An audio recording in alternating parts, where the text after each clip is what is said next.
for the people inside of education. The time for this debate has expired. I call on Members' Order of the Day number 1. Interrupt the debate on the first reading of the Health and Safety at Work Volunteer Associations Amendment Bill.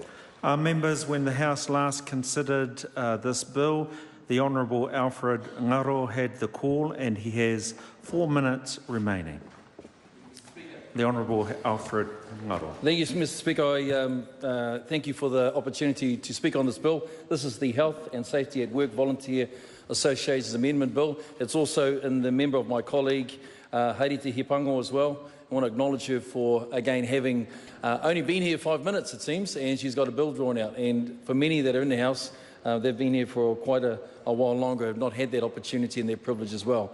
The particular essence of this bill, and I think the last time, Mr. Speaker, we were talking about this, was in regards to the impact on the voluntary sector.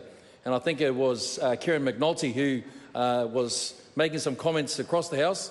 I then was giving him information about the sector, so I think I might just do it again just to refresh his memory about, I suppose, the importance of the sector as well. I call it the backbone of our civil society. We have 114,132 not-for-profit organisations, 27,900 registered charitable trusts. Mr. Speaker, when they have calculated the amount of contribution made in monetary terms, it equates both in labour and expertise in kind to around about $9.4 billion. It's about 4.4% of the GDP. Now, I know that's a lot of figures and a lot of numbers. What it really is trying to say is that our voluntary sector is such an important part of our society and of all our communities. It's from anything from our fire service, we're over 30,000 fire persons, 80% are volunteers. You can go through to over 20,000 in our St John's, paramedics, over 65% are volunteers. So they play a significant role right down to our NGOs, our community organisations that are serving our communities. So the purpose and the reason for this bill is to ensure that we don't punish them. Now, the Health and Safety Act, anyway, right, we don't want to, we don't, well, let's think about this. Let's think about this, and you might just want to listen a bit instead of sort of chipping across. Okay, so if you look, you shouldn't be horrified because this does not remove the duty of care. And if you think about in 2013, when the independent task force was actually put in place, and let's remember the history, this goes back to Pike River, and then the independent task force clearly said this, that our health and safety work conditions, right the way through from paid organisations to voluntary, needed to ensure that there was the health and safety well-being, a duty of care that should have been considered along the way a long time. So in the first time in 20 years, we had the most significant change in our health and safety. And I have to say, that was under a national-led government.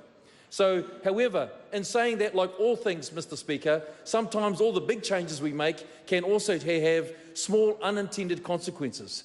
And one of those in particular is around wanting to see that NGOs, voluntary organisations, that have people who want to contribute some expertise. And in particular, for instance, when we think about the accounts and the compliancing that often has taken place, many NGOs will contract for a short period of time and hours and expertise, someone like an accountant who has the ability to be able to offer their skill sets.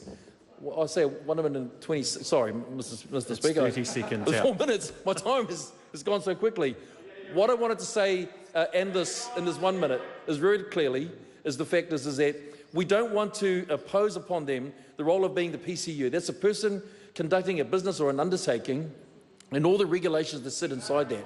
So what the bill is simply saying is this, that we should take consideration, it's a small amendment that will allow for those organisations, for a person or persons, conducting either up to no greater than 100 hours of service in kind that can add so much experience and wealth and ability to help those NGOs. That's what we're asking from this bill. What we'd like to ask is that this bill would actually go into select committee. The fine details can be worked through. It's not a bill that we think would create great concern that maybe the opposition have talked about. It's a small amendment that will help NGOs to be efficient, to be effective in the role of serving their communities. Thank you, Mr. Speaker. I call the Honourable Ian Lees. Well, Mr. Speaker, the House heard it directly from Alfred Ngaro. This is, I'll make as direct a quote as I can.